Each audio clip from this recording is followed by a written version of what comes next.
앞선 강의에서 살펴봤듯이 요구 페이징에 있어서의 성능은 운영체제가 어떤 특정 작업 집합에 속한 페이지들을 가능한 한 많이 메모리에 적재한 상태로 프로세스를 실행시킬 수 있느냐에 좌우되어질 것입니다. 즉, 메모리에 작업 집합에 속한 페이지들을 많이 적재하지 못하게 되어지면 잦은 페이지 폴트가 발생되어져서 성능이 다소 경감되어질 수 있는 상황이 발생되어지는 것이겠죠. 따라서 요구 페이징에 있어서 필수적으로 고려되어져야 할 중요한 알고리즘은 다음과 같은 것들을 생각해 볼 수 있을 것입니다. 이 두 알고리즘은 성능에 크게 영향을 미치는 알고리즘으로서 하나의 프로세스에 할당되어질 프레임의 개수를 결정해주는 프레임 할당 알고리즘과 페이지 폴트가 발생되었으나 현재 메모리상에 빈 프레임이 없는 경우 어떤 프레임을 비울 것인가를 결정을 해주는 페이지 교체 알고리즘을 생각을 해볼 수 있습니다. 즉, 프레임 할당 알고리즘은 현재 프로세스의 작업 집합에 포함되어질 페이지들을 수용할 만한 개수의 프레임을 할당을 해서 하나의 프로세스가 가급적이면 페이지 폴트를 덜 발생시키면서 실행할 수 있도록 하기 위한 정책을 결정하는 것이고, 페이지 교체 알고리즘이라는 것은 스왑 아웃하고자 하는 희생 프레임을 선택하기 위해서는 가급적 작업 집합에 속하지 않은 페이지를 담긴 프레임을 선택을 할 수 있도록 해서 당장 필요한 프레임을 스왑 아웃하는 바람에 페이지 교체가 또 발생되어지지 않을 수 있도록 하기 위한 정책을 가리킬 것입니다. 즉, 이 두 알고리즘 모두 다 기본적으로는 가급적 현재 물리적인 메모리상에는 작업 집합에 속한 페이지들을 가능한 한 많이 남겨두고 또 작업 집합에 속하지 않은 페이지들은 교체 대상으로 삼자라는 데 있을 것입니다. 먼저 이번 강의에서는 프레임 할당 알고리즘에 대해서 간단히 정리해 보도록 하겠습니다. 가상 메모리 환경에서 하나의 프로세스가 실행되었을 때 그 프로세스가 실행되어질 때 참조되어지는 페이지를 위해 프레임 할당이 필요한데, 이런 프레임 할당에 대한 목표는 현재 프로세스에게 각각의 페이지에 대해서 어떻게 주기억장치의 메모리 프레임을 할당할 것인가와 관계되어지는 문제입니다. 현재 각 프로세스에 할당되어질 페이지 프레임의 적정 수를 생각을 해보고자 하는데, 기본적으로 각 프로세스마다 실행이 필요한 최소 페이지 프레임 수가 확보되어져야지만 각 프로세스는 실행을 진행을 해나갈 수 있을 것이에요. 만약에 페이지 프레임 수가 줄어들게 되어진다면 상대적으로 프로세스는 자신이 실행에 필요한 페이지들에 대한 페이지 폴트가 증가하게 되어지겠죠. 또 이렇게 페이지 폴트가 발생되어지면 실행이 중단된 명령어가 재실행되어지는 과정들이 일어나게 되어져서 페이지 폴트가 많이 발생되어진다는 것은 시스템이 효율적이지 못하게 운영되어질 수 있는 여지가 생기게 되어지는 것입니다. 더불어서 하나의 명령이 실행되어질 때 참조하는 모든 페이지는 반드시 동시에 메모리에 탑재되어 있어야지만 그 명령을 수행할 수 있을 거예요. 예를 들어서 두 변수의 값을 더한다 라고 했을 때 극단적인 예로 두 변수가 서로 다른 페이지에 있는데 하나의 페이지를 가져오고 나서 다음 페이지를 가져올 때 먼저 가져온 변수에 대한 페이지가 교체되어져서 더 이상 메모리에 존재하지 않는다 라고 한다면 동시에 두 데이터를 가져올 수 있는 일을 수행하지 못하게 되어질 수 있다라는 것이죠. 혹은 하나의 명령어와 그 명령어를 처리할 데이터가 기본적으로 서로 다른 페이지에 탑재되어 있을 텐데 명령어를 가지고 와서 데이터를 수행하려고 봤더니 데이터가 포함되어진 페이지가 없어서 데이터를 포함하고 있는 페이지를 가져왔더니 그새 명령어를 탑재하고 있는 페이지가 교체되어져 버렸다라고 하면 현재 데이터를 담고 있는 페이지를 가져오고 나서 명령어를 재시작하게 되어지잖아요. 그 재시작하고자 했을 때 역시 명령어 인출 처리를 해줘야 하는데 명령어를 탑재하고 있는 페이지를 찾을 수 없으니까 또 페이지 폴트가 발생되어질 수 있다라는 것입니다. 혹은 포인터처럼 메모리를 간접 참조한다 라고 한다면 내가 명령어를 통해서 접근하고자 하는 곳에 바로 데이터가 있는 것이 아니라 그곳이 내가 접근하고자 하는 데이터의 주소를 담고 있어서 한 번 더 간접 참조한다 라고 했을 때 그 모든 페이지들이 동시에 메모리에 탑재되어 있어야지만 온전하게 명령이 수행되어질 수 있다라는 것입니다. 기본적으로 각각의 프로세스는 자신이 실행하고자 할 최소 프레임 수가 확보되어짐과 동시에 하나의 명령이 수행되어질 때 참조되어질 모든 페이지가 반드시 한 번의 메모리에 탑재되어 있어야 한다라는 것을 염두에 둬야 될 것입니다. 따라서 현재 특정 프로세스에게 할당할 적정 프레임의 개수는 대략 작업 집합의 크기를 약간 넘나드는 정도의 크기 정도가 할당되어지는 것이 가장 효율적일 수 있겠죠.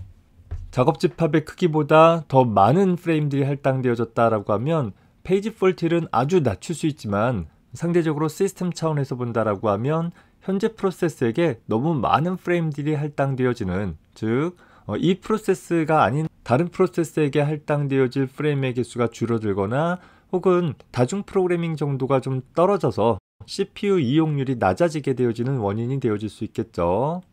반면에 작업 집합의 크기보다 더 적은 프레임을 할당하게 되어지면 점차 페이지 폴트율이 증가되어지게 되어지고 어느 순간에 스래싱이 발생되어질 가능성도 생기게 되어질 것입니다.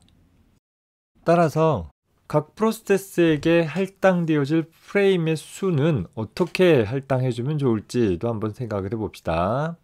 현재 프로세스에게 할당되어질 최소 프레임 수는 현재 CPU 명령어의 구조에 좌우가 되어질 것이에요. 앞서서 살펴본 것처럼 하나의 명령이 수행되어지기 위해서 얼마나 많은 메모리들을 동시 참조할 수 있는지와 연관이 되어지겠죠.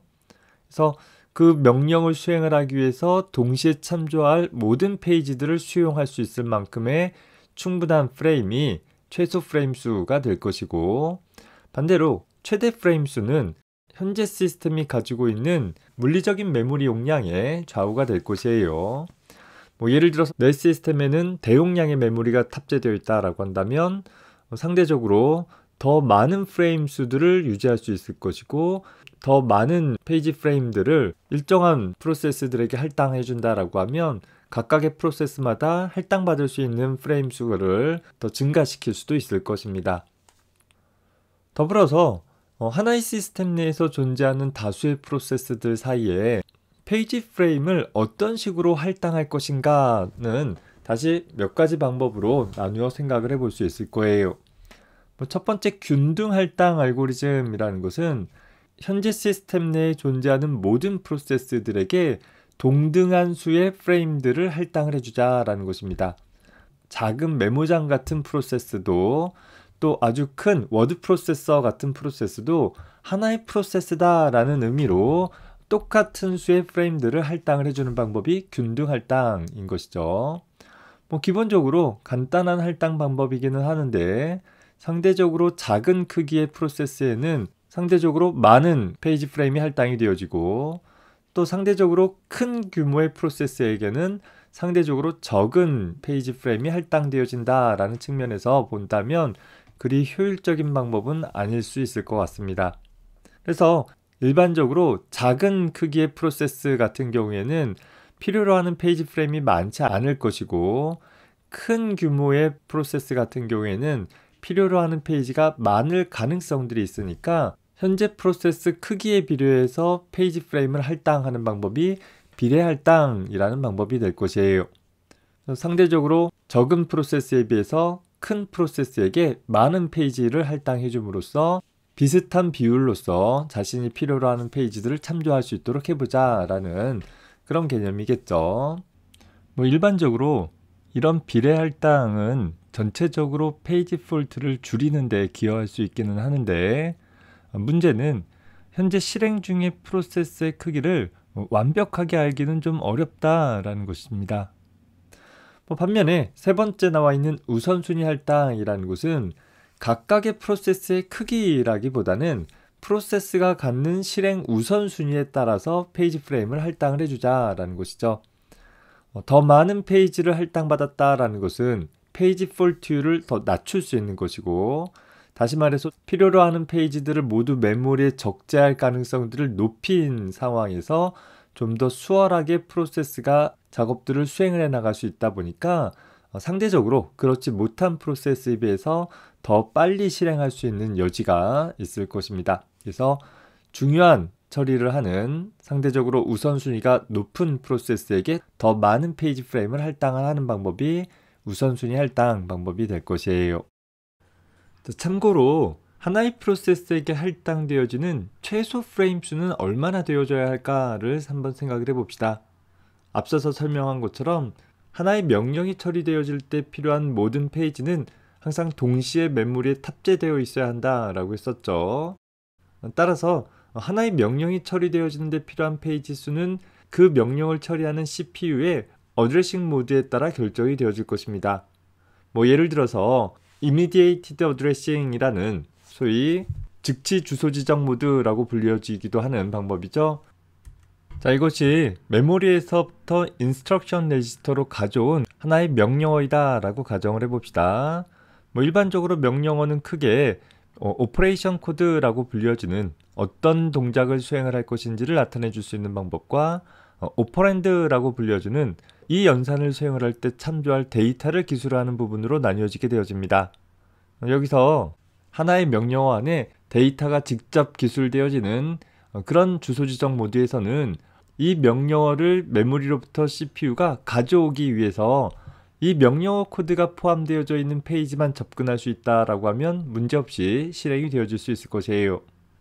자, 반면에 다이렉트 어드레싱 모드라고 해서 현재 명령어의 오퍼랜드 부분에 메모리의 특정 주소 값을 기술을 해줌으로써 해당하는 주소로부터 데이터를 가져와서 처리해줘야 하는 명령이 있다라고 한다면, 즉 하나의 명령어의 오퍼랜드 부분에서 메모리상의 주소 값을 기술을 해줌으로써 이 명령을 처리하고자 한다라고 했을 때에는 반드시 해당하는 메모리로부터 데이터를 가져오는 작업들이 수반되어져야 하는 그런 명령이 있을 수 있어요.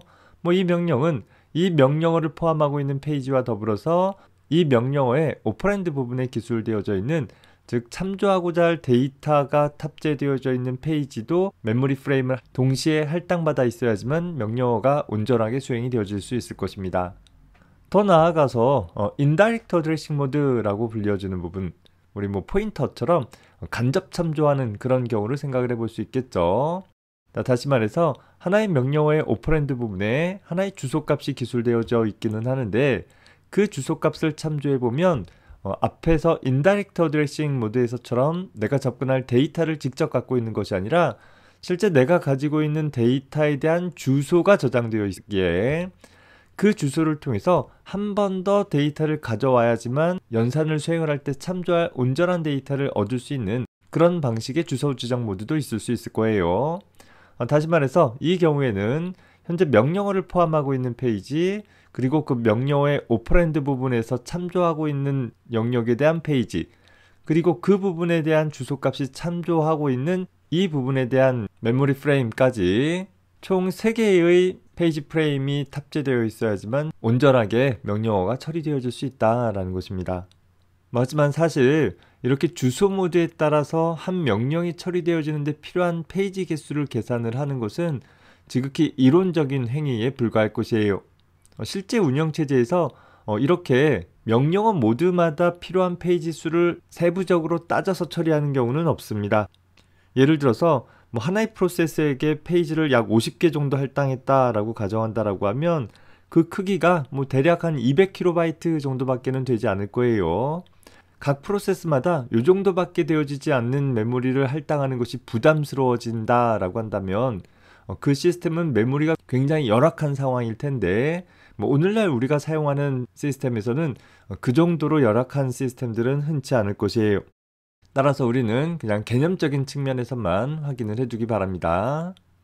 실제 우리가 사용을 하고 있는 윈도우 시스템에서 프레임 할당은 어떻게 이루어지는가를 살펴보면, 사실 앞서서 살펴봤던 작업 집합의 크기를 기반으로 해서 프레임 할당을 하기에는 프로세스가 수행되어짐에 따라 작업 집합이 계속적으로 이동하기 때문에 현재 순간에 필요한 작업 집합의 크기를 정확하게 파악한다라는 것은 사실상 어려움이 있을 거예요.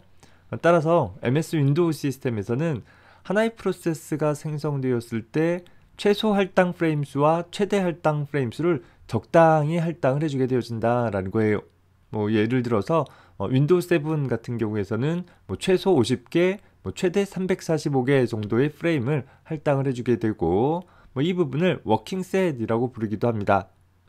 따라서 하나의 프로세스가 생성되어지게 될 때 그 프로세스를 위한 최소 워킹셋과 최대 워킹셋 수가 예약이 되어진 채로 프로세스가 실행이 되어지겠죠. 첫 실행에서는 그 프로세스를 위한 페이지가 프레임들을 하나도 할당받은 것들이 없을 테니까 페이지 폴트들이 쭉 증가하게 되어지겠죠. 따라서 그 프로세스의 최소 프레임 수까지는 메모리 프레임이 할당되어질 수 있도록 적극적으로 처리가 되어질 거예요. 자, 그러다가 지속적으로 그 프로세스가 사용되어지게 되어지면 프레임 할당들이 늘어나긴 하겠지만 그 프로세스에게 할당되어진 최대 수를 넘어서서 메모리 할당이 일어나지는 않도록 관리가 되어질 것이에요. 물론 현재 메모리가 아주 충분한 시스템이 있는데 어떤 특정 프로세스가 메모리 프레임을 최대 할당수에 인접하게 할당받아서 사용되어지고 있다라고 한다면 그 프로세스는 메모리를 많이 필요로 하는 프로세스인데 현재 시스템에서 물리적인 메모리에 대한 여유가 좀 있다라고 한다면 그 프로세스에 한해서 최대 워킹셋 수를 좀 더 증가시켜서 좀 더 원활하게 수행할 수 있도록 내부적으로 처리가 되어지기도 한다라고 합니다.